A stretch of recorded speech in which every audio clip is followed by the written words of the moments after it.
안녕하세요. 사람은 나쁜 짓을 하면 하늘로부터 꼭 벌을 받는다는 걸 느끼게 된 40대 남자입니다.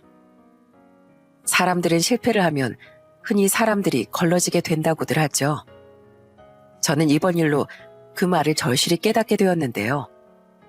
제 주변의 수많은 사람들 중 좋은 사람들과 제가 무너지길 기다리던 사람들, 이 둘로 나뉘었던 것 같습니다. 오늘 그 이야기를 조심스럽게 해볼까 합니다. 저는 어렸을 때부터 많은 사랑을 받지 못하고 자랐어요. 제 부모님께선 각자 인생을 사셨던 분들이라 할머니 밑에서 자랐다고 해도 과언이 아닙니다. 그래서 저는 부모님보다 할머니를 더 사랑한다고 해도 틀린 말이 아니랍니다. 저를 키워주신 할머니에게 꼭 보답을 하고 싶은 마음에 안 해본 일 없이 저는 20살이 되자마자 이것저것 허드렛 일을 하기 시작했습니다. 새벽부터 신문을 나르고 일용직 일도 종종 했었고요. 저에겐 꿈이 하나 있었어요. 직장을 다니는 것보단 사업을 크게 하고 싶었죠. 아무에게도 말은 안 했지만 저 혼자 차근차근 계획을 세워나갔고 30대 초반 제가 생각했던 모든 돈이 모이자마자 저는 사업을 시작했습니다. 시작하자마자 제 노력이 빛을 발했는지 정말 좋은 거래처 사람들을 만나 첫 매출부터 좋게 시작할 수 있게 되었고 이후 깊은 신뢰를 바탕으로 매출은 고공행진해 몇 년 되지 않아 업계에서 자리를 잡게 되었어요. 그러던 중 저는 친구에게서 현재 아내를 소개받게 됩니다. 처음부터 야무지면서도 착하고 순한 성격이 참 마음에 드는 사람이었어요. 항상 바쁘고 연락이 잘 안 되는 저를 이해해 주었고 뒤에서 이리저리 도와주며 저를 잘 챙겨주었어요. 이런 사람이면 평생 함께해도 괜찮겠다는 생각이 드는 순간 저는 결혼을 결심하게 되었고 처음으로 장인 장모님도 함께 만나게 되었죠. 그래, 그래서 자넨 무역 사업을 하고 있다지? 네, 장인어른, 현재 무역 사업을 하고 있습니다. 수출도 하고 수입도 하고 아직 그렇게 오래되지는 않았지만 그 누구보다 열심히 하고 있다고 자부할 수 있습니다. 그래, 사업이 다 그렇지. 열심히만 한다고 하면 어떻게든 좋은 기회는 오더구만. 나 또한 사업을 20대부터 했었는데 무너질 때도 있고 다시 올라갈 때도 있고 본인의 꿈만 계속 쫓아간다면 좋은 결과 얻을 수 있을 걸세. 참 마음에 들어. 요즘 애들답지 않고 참 사람이 진중해. 네, 감사합니다, 장인어른. 좋게 봐주셔서요. 그렇게 저희는 아무런 집안의 반대 없이, 아니 오히려 큰 응원과 사랑을 등에 업고 결혼을 하게 되었습니다. 장인어른과 장모님께서도 사업을 하셔서 그런지 저를 누구보다 잘 이해해 주셨어요. 모든 게 편해지니 제 마음도 편해지는지 사업은 더욱 잘 되었고 이런 저를 장인 장모님께서 더욱 예뻐해 주셨죠. 저를 잘 키워주신 할머니께도 보답을 해드린과 동시에 새로운 부모님인 장인 장모님께도 계속해서 저는 잘해드리려고 노력했습니다. 어딜 가나 꼭 선물을 사다 드렸고 특별한 날이면 여행까지 보내드렸어요.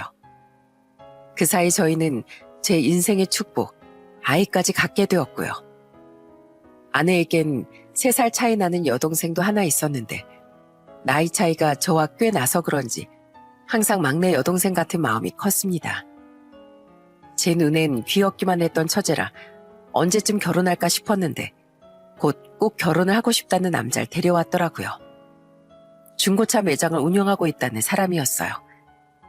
저와 차이가 많이 나지 않았는데도 얼마나 형님 하면서 잘 따르던지요. 싹싹하게 인사도 잘하고 장인어른 장모님뿐만 아니라 제 아내에게도 잘하는 모습을 보니 마음이 더욱 가더라고요. 결혼을 하게 된 동서는 저에게 이렇게 종종 전화를 주곤 했습니다. 형님, 별일 없으시죠? 날도 이제 슬슬 추워지는데 안부 연락드려요. 이게 누구야? 동서 아니야? 나야 잘 지내고 있지. 동서도 추운데 감기 조심하고. 일은 잘 되어가고 있지? 이제 막 시작한 거라 걱정이 많다고 했었잖아. 그래서 전화드렸어요, 형님. 아휴, 요새 경기가 왜 이렇게 힘든지. 경기가 힘들어지면 사람들이 차부터 안 사요. 아시잖아요. 아무래도 그렇지. 차는 나중에 바꾸려고들 하니까. 저 이제 막 사업하니까 형님이 좀 많이 도와주세요. 사업에 대해서 많이 배우고 싶기도 하고 경영 쪽도 배우고 싶은데 아직 아무것도 모르겠고 참 어렵네요. 그럼 내가 당연히 도와줘야지. 우리 동서가 어떤 동서인데. 우린 이제 가족이라고. 장인어른께 들었는데 형님 수입이 엄청나시다면서요. 무역 사업도 크게 하고 계시다고 하고. 그땐 자세히 몰랐는데 장모님도 그렇고 아내도 그렇고 그렇게 형님 자랑을 하시더라고요. 너무 대단하세요, 형님. 아이고, 그러셨어? 그러면 내가 더 잘 도와줘야겠네. 우리 모두 잘 되려고 하는 거니까 말이야. 힘든 일 있으면 언제든지 말하라고. 내가 도와줄 수 있는 거 많이 도와줄 테니까. 경영 쪽도 혹시나 궁금한 거 있으면 회사 와서 만나도 좋고. 역시 사업하는 분이라 마음이 넓으세요. 앞으로 잘 좀 부탁드려요, 형님. 소개도 많이 해주시고요. 동선 처음에 저에게 얼마나 잘해주었는지 모릅니다. 자주 전화와선 사업에 대해 알고 싶고 더 자세히 배우고 싶다며 겸손한 태도를 보여줬고 이후에도 저에 비해서는 아직 많이 부족하다고 하며 노트까지 가져와 저와 식사를 하더군요. 나이는 어리지만 충분히 잘 될 수 있는 사람이라고 생각했습니다. 그런 열정을 가진 사람이 요새 얼마나 되던가요? 제가 아버지로 생각하고 있는 장인어른께서도 잘 도와주라고 말씀도 하셨겠다. 저는 차를 구매하고 싶어하는 직원들이나 거래처 사장분들께 항상 동선회를 소개해주곤 했습니다. 정말 같이 잘 되길 원했으니까요. 어느 날 저는 여느 때와 다름없이 출근을 했는데 동서가 제 사무실에 와 있는 거예요. 직원과 함께 웃으며 장난도 치면서요. 저는 너무 놀라 물어봤죠. 아니, 동서가 여기는 어쩐 일이야? 지금 일할 시간 아니야? 형님, 출근하셨어요? 좋은 아침입니다. 항상 저 많이 도와주시는데 아무것도 안 받으려고 하시고 제가 그래서 여기 아침부터 다 청소해두었어요. 사무실 구석구석 깨끗하게 청소해놔서 형님도 마음에 드실 겁니다. 아유, 못하러 그랬어. 안 그래도 되는데. 아이 참, 이거 사람 미안하게. 아니에요, 형님. 제가 다 형님을 너무 사랑해서 그러는 거죠. 온 김에 이것저것 여쭤볼 것도 좀 있고요. 직원 구하는 게 정말 만만치가 않더라고요. 직원 관리 쪽도 좀 여쭤보고 싶기도 하고 오늘 일 마치실 때까지 옆에 그냥 데리고만 다녀주세요. 요즘 이렇게 열심히 하는 친구가 어디 있겠어. 그럼 내가 아는 건 다 알려줄게. 형님, 여기 커피도 사왔어요. 직원분들 거까지 다요. 형님은 커피 안 드셔서 음료수로 사왔는데 괜찮으시죠? 저희 사무실 모든 직원들과 거래처 사장님들은 동서를 좋아했어요. 부침성도 참 좋은 성격이라 사업가로서는 제격이라고 생각했고요. 얼마나 제가 많이 도와주었는진 동서가 더 잘할 겁니다. 하나부터 열까지 제가 다 시스템을 만들어줬다고 해도 과언이 아니었으니까요. 여기까지 제 이야기를 들려드린다면 정말 행복한 탄탄대로였을 거라고 생각하셨을 텐데요. 오히려 현실은 그 반대더군요. 인생에서 좋은 일만 계속 있었다면 얼마나 좋았을까요? 불행은 소리 없이 저에게 다가오고 있었습니다. 하루는 제가 초등학교 때부터 친했던 친구가 전화가 왔더라고요. 오랜만에 전화라 저는 활짝 웃으며 전화를 받았죠. 종현아, 이게 얼마만이야? 자식, 전화라도 자주 주지. 사는 게 바쁘니까 그렇게 됐다. 너 사업 그렇게 잘 된다며? 기분 좋더라. 너 예전부터 그 사업하고 싶어서 쭉 준비했었잖아. 그러게, 고생 끝에 낙이 오더라고. 너도 사업하고 있지 않았어? 1년 전에 봤는데도 워낙 하고 싶은 거 하면서 사는 애라 종잡을 수가 없네. 사업하고 있지. 그래서 전화한 거야. 왜? 무슨 일인데? 뭐 도와줄 거 있어? 도와줄 건 아니고 그냥 너한테 제안 하나 하려고. 이번에 정말 내가 엄청난 사업을 하려고 하거든. 너도 들으면 아마 깜짝 놀랄 거야. 아이디어 듣자마자 지금 나한테 얼마씩을 투자한 줄 알아? 몇 억까지 척척 내놓더라. 무조건 200%는 가져갈 수 있어. 나 한번 믿어봐. 너 사업하려면 멀었다. 사업의 100%, 200%라는 건 없어. 그리고 나 처자식도 있는데 내가 어떻게 사업에 그렇게 투자를 하겠냐. 네가 열심히 잘 살고 사업도 잘 하리라는 건 아는데 쉽지가 않네. 진짜라니까. 야, 오늘 술 한잔 하자. 만나서 얘기하자고. 그날 저녁 저는 친구를 만나게 되었고 친구는 제대로 마음을 먹은 건지 저를 진심으로 설득을 하기 시작했습니다. 이때 저는 귀신에라도 홀렸던 건지 조심성 많던 제가 친구에게 큰 금액을 투자하게 되었죠. 어떻게 제가 그런 거액을 투자하게 된 건진 제 자신도 모르겠어요. 그 순간 깊게 고민을 했는데 어릴 적부터 같이 고생해오고 대학교 땐 같이 일용직도 하던 친구라 더 마음이 갔을지도요.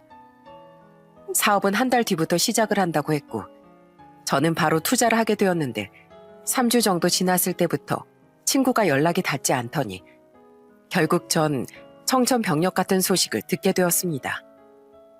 또 다른 친구한테서 떨리는 목소리로 전화가 왔거든요. 준원아, 너 혹시 종현이한테 투자했어? 빨리 말해봐, 지금 당장. 아니, 맞아, 투자했어. 왜 그러는데? 그 자식 사기쳤어. 그것도 제대로. 너 그것도 몰랐어? 이놈이 아예 제대로 사기치려는 작정이었나 봐. 돈 잘 버는 동창들한테 몇 억씩 다 챙기곤 동남아로 도망갔대. 넌 얼마나 투자했어? 너도 몇 억이야? 내가 아마 제일 많이 투자한 것 같아. 아, 이걸 어떡하냐. 대체 이걸 어떡하면 좋냐고. 너 당장 경찰서로 와. 다 같이 지금 가고 있어. 넌 워낙 성격이 대쪽 같아서 안 했을 거라고 생각했는데 이놈 완전 악질이구만. 네, 그렇게 저는 사기를 당하고 만 겁니다. 상황을 들어보니 사기를 당한 동창들, 그 외의 사람들을 헤아려 보니 15명에서 20명은 좋게 되었고 돈이 많은 사람들에게만 접촉을 했었던지 피해 금액은 엄청났습니다. 최소 몇 천부터 시작해 몇 억은 기본이었어요. 제가 그렇게 친구라고 믿었던 사기꾼은 밀항을 해 동남아로 도망간 상태였고 저는 그때부터 사업에 큰 타격을 입게 되었어요. 아무런 방법도 찾지 못한 채로요. 저는 일에 온전히 집중할 수 있는 상황도 아니었습니다. 계속해서 경찰서로 오가야 했고 피해자들과 만남도 잦았거든요. 이후로 제 사업은 하향세를 보이더니 굴릴 수 있는 돈이 아예 없어지며 하향세를 보이게 됩니다. 결국 저는 직원들의 월급까지도 주기 힘든 지경에 오게 되었어요. 감당이 안 되는 타격을 받곤 제 감정까지도 조절하기 힘들어졌으니까요. 술만 먹고 회사 출근을 하지도 못한 채 계속 가라앉고만 있었습니다. 처음으로 겪는 사람의 배신이었거든요. 부모님께 사랑을 받지 못한 이유로 그 어떤 사람에게도 기대지 말자고 다짐해왔는데 이렇게 큰 일을 겪다니 아내에게 어떻게 말을 해야 할지 눈앞이 캄캄해졌습니다. 여보, 요새 얼굴이 왜 이렇게 안 좋아? 김 과장님한테 전화 왔어. 오늘 당신 출근 안 했다고. 무슨 일 있어? 요즘 일이 잘 안 돼? 아니야. 당신은 아무 걱정하지 마. 왜 그러는데? 말을 해야 같이 일을 해결할 거 아니야. 나 당신 이런 모습 처음 봐. 항상 의욕에 넘쳐서 총기 있던 눈이 이젠 없어. 뭐가 문제야? 나 자꾸 당신 신경 쓰여서 내 일도 제대로 안 된다고. 그러니까 솔직하게 말해. 우린 부부야. 그게... 사실... 왜? 무슨 사기라도 당했어? 사기 당했어. 내가 사기 당했다고. 좀 됐어, 사기 당한 지. 뭐라고? 아니, 그걸 왜 나한테 말을 안 했어? 사기 당했으면 당했다고 말을 했어야지. 누구한테? 얼마나? 종현이한테 사기 당했어. 당신 종현이 알지? 나랑 대학교 때부터 쭉 친해서 당신도 봤었잖아. 그 자식이 새로 사업한다고 투자를 하래서 했는데 그거 가지고 날랐어. 동남아로. 잡을 수 있을지 없을지도 모르겠고. 뭐? 그게 진짜야? 그동안 왜 말을 안 했어? 어떻게 이럴 수가. 그래서 지금 직원들 월급 주기도 힘들어. 가장으로서 나 지금 제대로 하고 있는 거 맞나? 진짜 미안해. 지혜야, 나도 사실 어떻게 해야 될지 모르겠어. 아내는 한참을 한숨을 내쉬고는 창밖을 바라보더니 이렇게 말하더군요. 대출받자 내 이름으로 내가 내일부터 알아볼게. 뭐? 여보, 그런 눈빛 할 필요 없어. 당신이 나한테 어떤 존재인데, 당신이 나한테 어떤 사람인데, 난 당신 떠날 생각 없어. 길거리에 나앉는다고 해도 난 쭉 당신 옆에 있을 거야. 여태까지 당신보다 더 좋은 남편 그리고 아빠 본 적 없어. 괜찮아. 살다 보면 그럴 수도 있지. 사람이 어떻게 계속 잘 되기만 해. 이럴 때도 있고 저럴 때도 있는 거지. 안 그래? 아내는 누구보다 제 마음을 잘 알아주고 감싸주었어요. 크나큰 제 실수로 집안이 무너질 수 있는데도 저에게 오히려 힘을 더 실어주더군요. 아내도 저렇게 대출을 받으려고 노력을 하는데 저도 이렇게 가만히 있을 수 없겠다 싶어 주위 사람들에게 돈을 빌려야겠다고 생각했는데요. 이런 말 하기도 미안했지만 저는 제 가족을 위해 꼭 돈을 빌려야 했습니다. 어디로 전화를 해야 할까 핸드폰을 만지작거리던 전 그렇게 조심스럽게 동서에게 전화를 걸었어요. 동서, 잘 지냈어? 요새 통 연락도 없고 하길래. 아, 형님, 그럼요. 전 잘 지내죠. 제가 먼저 연락드렸어야 했는데 죄송해요. 형님도 잘 지내셨죠? 근데 하실 말씀이라도 이 밤에 이렇게 연락 주신 건 처음이라. 아, 그게 참, 이게 해도 되는 말인가 모르겠는데 혹시 돈을 좀 빌려줄 수 있을까? 돈이요? 아, 형님 돈 많이 버시잖아요. 그런데 갑자기 무슨 돈을... 그게 내가 친구한테 투자 사기를 좀 당했어. 참 말하기도 부끄럽네. 좀 크게 당해서 지금 직원들 월급 주기도 힘든 지경이야. 혹시 괜찮을까? 아, 동서 불편하게 해서 미안해. 에이, 형님. 전 돈은 못 빌려드리죠. 사실 말만 형님 동서지 피를 섞은 건 아니잖아요. 그리고 사업을 그렇게 하고 계시면 투자 이런 건 좀 조심하셨어야죠. 참나. 아, 이 말하려고 지금 이 밤에 전화하신 거예요? 내일 전 출근해야 하는데 형님은 출근할 것도 없으니까 뭐 이건가요? 아니 그게 아니라 밤늦게 전화한 건 미안해. 근데 혹시나 해서 우린 가족이고 그동안 내가 많이 도와주기도 했으니까. 형님, 뭐 얼마나 도와주셨다고 그렇게 뻔뻔하게 돈을 빌려달라고 하세요? 저희 엄마가 돈 빌려달라는 사람하고는 상종도 하지 말라고 했습니다. 사실 그 사람들 형님이 소개시켜줬지만 제가 잘 못했으면 저한테서 차를 살 수 있었을 것 같아요? 아유, 진짜 짜증나게. 본인이 뭐라도 되는 줄 알고 지금 저한테 전화 주신 거죠? 아니, 동서, 말이 좀 심하잖아. 처음부터 내가 조심스럽게 물어봤고 혹시 도움 줄 수 있냐고 한 건데 이렇게까지 할 일이야? 사업 좀 잘 된다고 해서 얼마나 잘 되나 사무실로 보러 간 건데 그것도 끝나셨겠네요. 이제 저한테 이런 일로 전화하지 마세요. 저는 돈 빌려드릴 생각 아예 없으니까요. 아유, 그나저나 앞으로 그럼 어떡해요? 직원들한테 고소당하고 막 그러시는 건가? 사람은 잘 나갈수록 겸손해야 된대요. 저도 그렇게 장사하고 있잖아요. 됐네. 돈 못 빌려주면 못 빌려주는 거지. 이렇게까지 빈정대는 소리를 듣고 싶진 않아. 형님 태도가 잘못되신 거예요. 돈을 빌리려고 하시면 처음부터 끝까지 쭉 저한테 고개 숙이셔야죠. 동서는 저에게 엄청난 모욕을 쏟아냈습니다. 사실 너무 당황스러웠어요. 돈은 못 빌려줄 수 있겠다고 생각했지만 이렇게까지 저를 무시할 줄은 몰랐거든요. 아내의 응원을 받으며 조금이나마 정신을 차린 제가 그 전화 이후로 어떻게 이렇게까지 되었는지 다시 무너지게 되었던 것 같습니다. 동서는 이를 기점으로 저를 계속해서 무시하기 시작했는데요. 머지않아 명절이 다가와 다 함께 처갓집에서 모인 어느 날이었습니다. 저희가 먼저 도착하고 처제와 동서는 잠시 뒤 집으로 들어왔습니다. 미안한 기색이라도 저에게 보일 줄 알았던 동서는 둘이 있을 때 더 뻔뻔하게 저를 무시하더군요.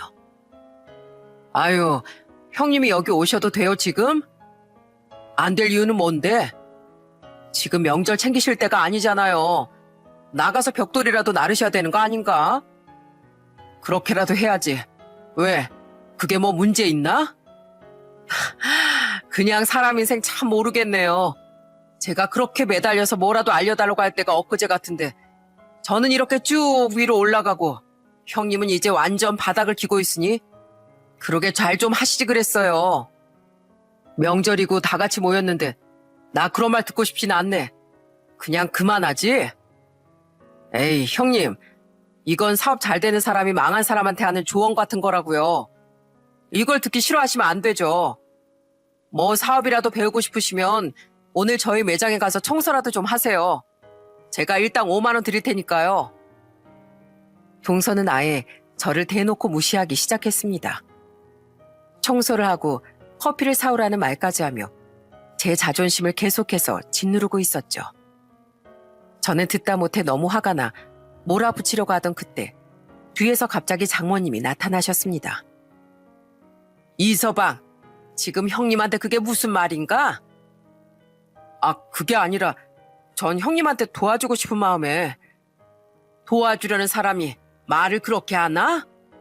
혹시 형님이 망하길 기다렸던 건 아니고? 그런 거 아닙니다, 장모님. 뒤에서 단편적인 부분만 들으셔서 그런 것 같은데. 무슨 단편적인 부분? 내가 처음부터 끝까지 다 들었는데 청소하라고 하고 일당 5만 원은 무슨 말인가? 하신 형님한테 그렇게 하지 말게. 그렇게 하면 자네 벌 받아. 네, 장모님 주의하겠습니다. 장모님은 저 대신 동서를 꾸짖으셨어요. 그 이후로 동서는 저에게 눈도 마주치지 않더군요. 너무 화가 났지만 제 자신을 위해 이 일은 가슴에 묻어두기로 했어요. 동서 말대로 이 모든 일은 제 잘못으로 일어난 제 몫이긴 했었으니까요. 이후 저는 주위 사람들에게도 돈을 빌리러 다녔고 거래처 사장님들과도 자주 만나 이야기를 나눴습니다. 직원분들에게도 솔직하게 상황을 설명하며 양해를 부탁드렸고요. 제가 열심히 잘 살아오긴 했던 건지 모두 다 도와주겠다고 하며 기다려주시기로 했습니다. 물론 직원들은 모두 나가고 몇 남지 않긴 했죠. 당연한 선택이라고 생각했습니다. 돈도 제대로 안 주는 회사에서 어떻게 일을 할 수 있겠나요? 그렇게 어떻게든 사업을 다시 일으키려 노력하던 저는 갑작스런 장인 장모의 연락을 받고 처갓집으로 향했습니다. 어디 갔다 오나? 왜 이렇게 땀범벅이야? 아닙니다. 그냥 오늘 일이 좀 바빴어서. 난 자네에게 뭔가. 장인어른이십니다. 그냥 장인어른인가? 언젠 아버지처럼 오시겠다고 하지 않았었나? 물론 아버지처럼 생각합니다. 제가 요새 잘 챙겨드리지 못해 정말 죄송합니다. 아버지인데 왜 자네 말을 안 하나? 일이 터지면 터졌다고, 힘들면 힘들다고 왜 말을 안 해? 내가 이걸 꼭 우리 딸한테 들어야겠나?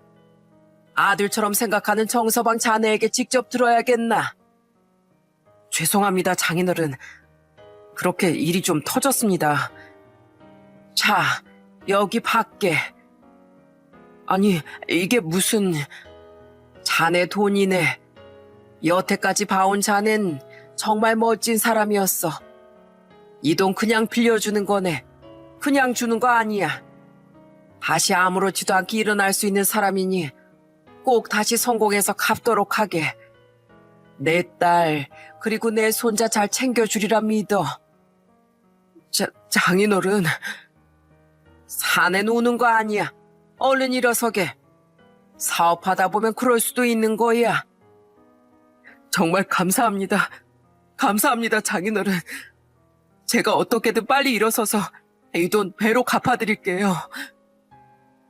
장인어른과 장모님은 거액을 저에게 빌려주셨고 저는 그때 감동의 눈물을 얼마나 흘렸는지 모르겠어요. 그날 장인어른과 술 한잔하며 저는 앞으로 정말 장인어른을 잘 모셔야겠다고 생각했고 사업을 다시 성공시키는 데 집중해야겠다고 다짐했습니다. 그 다음날부터 전 잠도 자지 않고 열심히 일에 매진했고 거래처 사람들의 응원과 주변 사람들의 응원 덕분인지 조금씩 사업은 다시 상승 곡선을 이루기 시작했어요. 다시 신뢰관계를 쌓아가는 동시에 제 엄청난 노력이 더해져서인지 머지않아 1년 반 만에 장인어른의 돈도 갚을 수 있게 되었죠. 그동안 내내 동서와는 연락을 하지 않았고요. 그렇게 사업은 온전히 다시 돌아오게 되었습니다. 이 모든 일을 겪으면서 직원은 수십 명에서 5명만이 남게 되었지만 든든한 제 편이었죠. 묵묵하게 힘들 때나 어려울 때 기다려준 고마운 직원 중 김 과장님이라는 분이 계셨는데요. 감사한 마음에 새로 뽑은 신입 직원들과 함께 회사 워크숍을 가게 되었을 때 김 과장님과 김 과장님 남편이 함께 자리를 해주셨어요. 저는 김 과장님과 다른 직원분들 덕분에 제가 이 자리에 다시 있을 수 있는 거라 설명하며 눈물도 흘렸는데요. 이 글에 전부 다 쓸 수는 없겠지만 여러모로 정말 좋은 사람들이었습니다.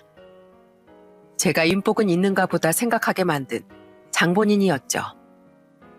그렇게 저는 김 과장님의 남편과도 인사를 나누게 되었어요. 언제 한번 크게 대접을 해드려야지 생각했었는데 이렇게 워크숍까지 와주시고 정말 감사합니다. 저는 김 과장님 아니셨으면 이렇게 다시 일어설 수 없었을 거예요. 얼마나 감사한 분인지 제가 말로 다 표현을 못하겠네요. 아닙니다. 아내에게 말을 듣기론 엄청 노력을 하셨다고 들었어요. 저도 중고차 사업을 하고 있거든요. 이 사업이라는 게 만만치 않죠? 저도 사기도 몇 번 당했고 크게 돈을 잃은 적도 많았지만 다 길이 생기더라고요. 저보다 나이는 어리시지만 다시 일으켜 세우신 것 자체가 능력 있으신 분인 거예요. 아, 사업을 하고 계시는군요. 김 과장님이 말씀이 많진 않으신 분이라 잘 몰랐습니다. 그냥 앞으로는 형님이라고 부르세요. 저도 능력 좋은 대표님 친구로 하나 생겼다고 생각할 테니. 그럼요, 형님. 앞으로 잘 부탁드립니다. 저도 김 과장님께 최선 다해서 잘해드리도록 할게요. 말씀이라도 정말 감사합니다. 여태까지 제 아내를 얼마나 잘 챙겨줬는지 잘 알고 있어요. 얼마나 그동안 힘드셨을 거예요. 마음 다해서 진심으로 응원하고 있었습니다. 우리 아내가 워낙 좋은 사람이라고 입이 마르게 칭찬을 했거든요. 아유, 아닙니다, 형님. 회식 때도 이렇게 종종 오세요. 제가 나중에 좋은 곳에서 제대로 대접하겠습니다. 김 과장님의 남편은 서울에서 중고차 사업을 하고 계시다고 했습니다. 사업으로도 한참 선배라 배울 점이 참 많은 분이셨죠. 다시 잘하길 바랬다면서 얼마나 응원을 해주시던지 아주 몸둘 바를 모를 정도였어요. 그날 이후로 형님과는 더욱 친해져 회식 때 이외에도 종종 조언을 해주셨고 전화통화도 자주 하면서 아주 가까운 사람이 되었답니다. 부부끼리도 자주 만났고 아내와 김 과장님도 좋은 인연을 이어가고 있었죠. 그렇게 다시 평범한 나날을 보내고 있던 어느 날 저는 곧 장인어른의 생신이라는 걸 알게 되었어요. 뭘 해드려야 할까 한참을 고민하던 전 장인어른의 차를 바꿔드리기로 결심했습니다. 차는 굴러가기만 하면 된다고 하며 오랫동안 한참 안을 고집해오신 장인어른께 저는 정말 멋진 차를 선물해드리고 싶었어요. 저한테는 정말 아버지 같은 분이셨거든요. 어떤 차를 해드릴까 고민하다 저는 결국 장인어른께 원하시는 차를 드리려고 여쭤보게 되었습니다. 장인어른, 이번 생신 땐 뭐 가지고 싶으세요? 글쎄, 뭐 밥이나 먹으면 되지. 선물은 무슨. 에이, 제가 선물 하나 멋진 거 하나 해드리려고 하는데 거절하시면 안 돼요. 뭔데 그래? 차요. 장인어른께 차 한 대 제가 해드리려고요. 아이고 무슨 차를. 아이고 됐네. 그 돈 아껴서 여행이나 한번 가는 게 낫지. 내 차 아주 멀쩡해. 잘 굴러가는데 뭘. 장인어른 너무 오래되어서 장고장도 많잖아요. 엊그제 갑자기 시동도 꺼지고 했다고 지혜한테 들었는데 이참에 차 한 대 바꾸세요. 네? 제가 아주 멋진 차 한 대 해드릴게요. 에헤이 됐다니까. 하세요 장인어른. 네? 제발요. 저도 사위노릇 좀 한번 하게 해주세요. 참나. 그럼 그 이서방이 중고차 하지 않나? 둘째네. 거기 가서 그럼 중고차나 싼 거 하나 해주는 게 낫겠네. 굳이 새 차 필요 없어. 요새 중고도 얼마나 좋은 차들이 많은데. 차 받는 대신 조건이 그거네. 중고차. 형님 동서 사이니까 가면 또 싸게 잘해줄 거 아니야. 꼭 거기 가서 한번 알아보게. 내가 대신 말 안 해도 되겠지? 네? 동선의 중고차요? 네, 알겠습니다. 장인어른은 절대로 새 차는 싫다고 하시며 꼭 중고차를 받으시겠다고 하셨어요. 그것도 동선의 중고차로 말이죠.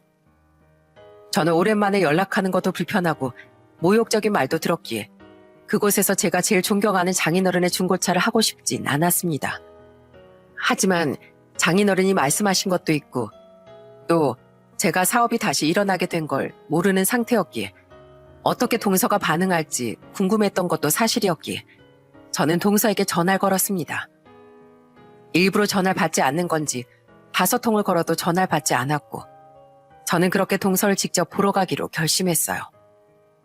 그 다음 날 제가 아내에게 동서를 보러 간다고 하자 아내는 본인도 가겠다고 하며 함께 길을 나섰습니다. 장모님에게 명절날 있었던 이야기를 들었는지 제가 자존심 상할까봐 조용히 있었는데 어떻게 할지 직접 두 눈으로 보고 싶다고 하며 말이죠. 그렇게 동서 사업장으로 들어가니 동서는 손님인 줄 알고 저희를 반겼고 저희 얼굴을 보자마자 본척 만척 귀를 파며 저희에게 다가오더라고요. 여긴 어쩐 일이세요? 곧 장인어른 생신이잖아. 그래서 차 한 대 보러 왔는데. 차요? 아휴, 저흰 차 아무한테나 안 팔아요. 살 수 있는 사람한테나 영업하는 거지. 직원들 월급도 못 줄 정도로 무너진 사람한테 어떻게 차를 팝니까? 저도 양심이 있지. 그러지 말고 보여줘봐. 그렇게 비꼬지 말고. 뭐 믿는 구석이라도 있으세요? 왜 그러시지? 돈 빌려달라고 올 것 같은 목소리로 전화 주실 때는 언제고. 형님 주제에 맞게 버스나 타세요. 그러자 옆에 있던 아내가 화를 내며 동서에게 쏘아붙이기 시작했습니다. 제부, 지금 그게 할 말이야? 어디서 버르장머리 없이 손윗사람한테 그따구로 굴어? 내 동생도 제부 이렇게 사람 무시하고 있는 거 알아? 엄마가 명절날 내 남편 그렇게 무시했다고 하더니 이제 딱 보니까 답이 나오네.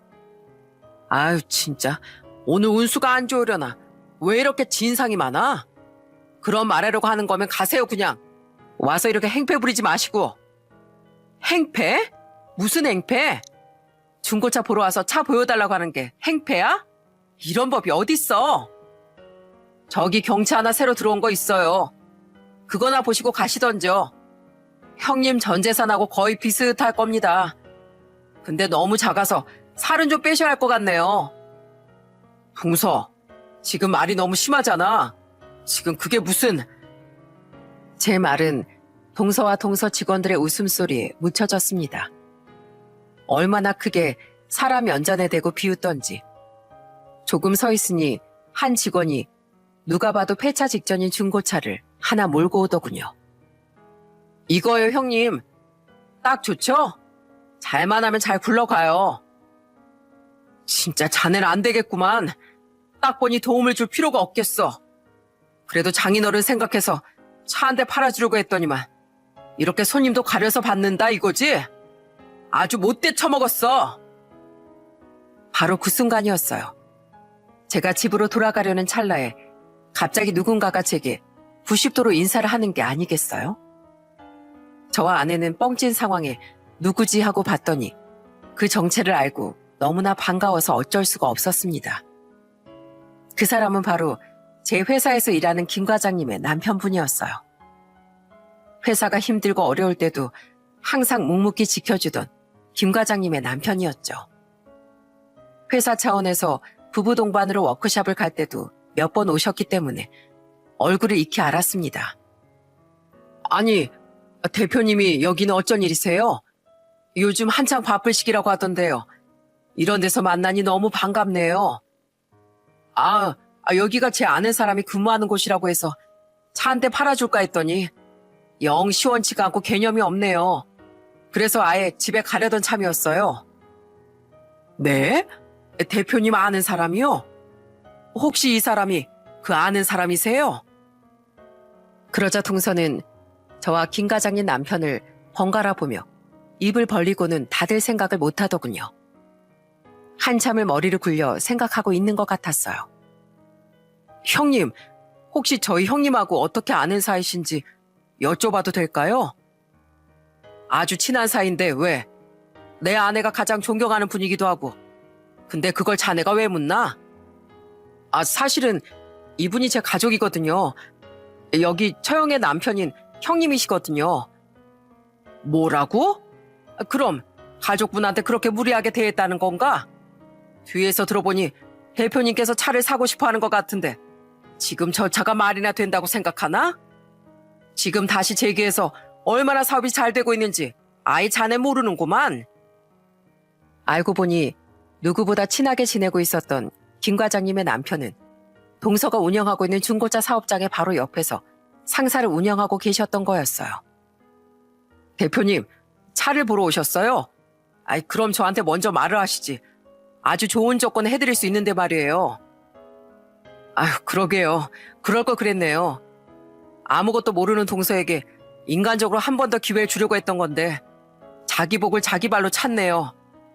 이제 사업이 더 성공하고 거래처도 더 늘어서 괜찮으면 소개를 좀 많이 시켜주려고 했는데 저런 차를 소개해주는 사람한텐 홍보도 못 해주죠. 내가 여태까지 계속 사람들 소개해줘서 동서도 돈 많이 벌고 있었지? 형님이 다시 사업이 잘 되고 있다고요? 아니, 투자 사기로 아예 망해가는 거 아니었어요? 그랬었지. 근데 사람이 완전히 망하라는 법은 없더라고. 어떻게든 다시 일어나게 도와주더라고. 가시죠. 대표님, 제일 비싼 차로 계약하겠습니다. 같이 가시죠. 제일 좋은 차로 바로 보여드리겠습니다. 그렇게 그 자리를 떠나려고 하자 동서는 크게 당황했는지 제 팔을 붙잡으면서 말했습니다. 형님, 그럼 저도 같이 갈게요. 대표님이 어떤 차를 소개해 주실지 모르잖아요. 혹시나 사기당하면 안 되시니까 제가 옆에서 지켜봐라도 드릴게요. 혹시나 좋은 차가 있으면 제가 추천이라도 해드릴 수 있으니까. 그러던지. 저는 동서의 말을 무시한 채로 아내와 함께 김 과장님 남편의 사업장으로 함께 향했습니다. 가는 내내 동서는 저를 붙잡고 제발 다시 돌아가자고 애원을 하고 있었죠. 얼마나 우습던지 저는 듣는 둥 마는 둥 하면서 걸음을 재촉했습니다. 김 과장님 남편의 사업장은 생각보다 큰 규모였고 좋은 조건으로 저에게 가장 좋은 차를 보여주었습니다. 보여주시는 차마다 정말 만족스러웠고 한참을 고민하던 저희 부부는 결국 한 차를 골라 계약을 진행하게 되었는데요. 동서는 뒤에서 서성이다가 계약서 작성하는 곳까지 들어와선 계속 제 팔을 붙잡고 말했습니다. 형님, 여기 진짜 아니에요. 제가 이 차에 대해서 잘 아는데 장인어른이 타시기도 불편하실 거고 완전 바가지 쓰시는 거라니까요.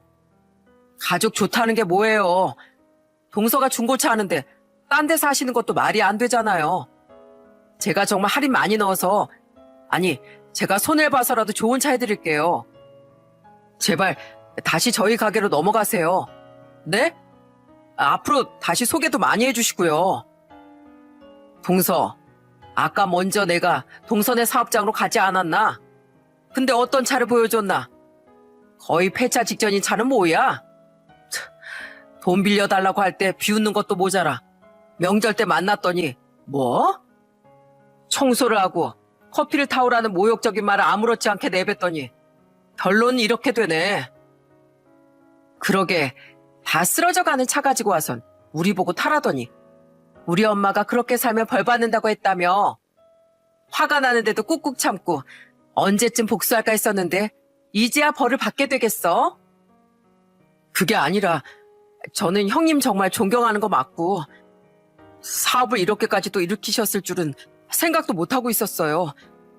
그때 형님에게 돈을 못 빌려드리겠다고 한 건 그냥 성인 남자고 한 가정을 책임지고 있는 남자로서 서로 알아서 잘 이겨내보자 뭐 이런 말이었어요. 정말 모욕적으로 형님에게 말할 생각은 없었다고요. 혹시나 마음 다치셨으면 제가 이렇게 사과드릴게요. 정말 죄송합니다. 눈물을 흘리지 마, 동서. 정말 악어의 눈물 같아. 나에게 뭐라고 했나? 직원들한테 지금 월급도 못 주고 있다고 하니까 그러면 고소당하고 그럴 거라며? 사람은 잘 나갈수록 겸손해야 한다며. 동서야말로 그래야겠네. 지금 누가 누구한테 조언을 해? 어이가 없어가지고 원. 저는 동서한테 제가 여태까지 하고 싶었던 말을 모두 퍼부어 버렸습니다. 대표님, 어디에 서명하면 될까요? 좋은 차 보여주셔서 정말 감사합니다. 저희 장인어른도 정말 좋아하실 것 같습니다. 이쪽에 해주시면 됩니다. 믿고 해주셔서 감사해요. 그러자 동서는 혼자 발악을 하며 난리 부르스를 치더군요. 형님, 사인하지 마세요. 요즘 이런 차 팔기도 힘든데 남보다 가족을 먼저 도와주셔야죠. 제발 이러지 마세요, 형님. 네? 제가 그동안 정신이 나갔었나 봅니다. 제가 생각이 짧았어요. 여보 뭐해? 빨리 서명해.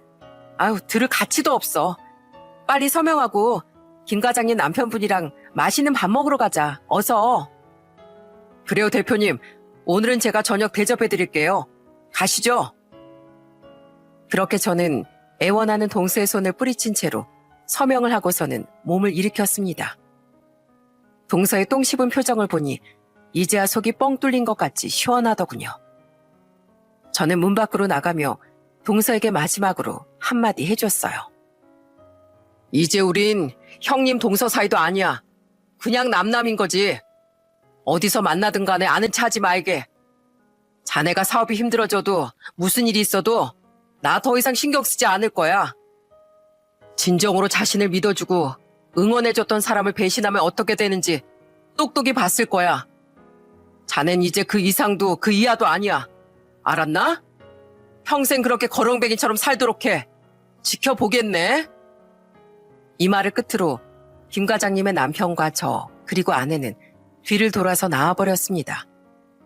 뒤에서 얼마나 크게 동서가 울부짖는지 천장이 무너질 것 같더군요. 그리고 며칠 뒤 동서는 장인어른 장모님께 술이 잔뜩 취한 채로 가서 신세 한탄을 했다는 이야기를 들었습니다. 장인어른께선 그런 동서를 크게 꾸짖으셨다고 하고요. 장인어른은 비록 중고차지만 제 선물에 크게 좋아하셨습니다. 아유, 우리 정서방밖에 없네. 이게 무슨 일이야? 이렇게까지 좋은 차를 선물해 주다니 정말 고맙네. 아닙니다. 장인어른이 안 계셨으면 저는 다시 일어설 수도 없었을 거예요. 가장 힘들 때 제 곁을 지켜주셔서 정말 감사합니다. 장모님께도 정말 감사드려요. 아이고, 우리가 뭘 했다고. 그저 옆에서 지켜봤을 뿐인데 잘 이겨내고 우리 딸 옆에 있어줘서 정말 고맙네. 앞으로도 열심히 잘 살아. 감사합니다. 정말 감사합니다.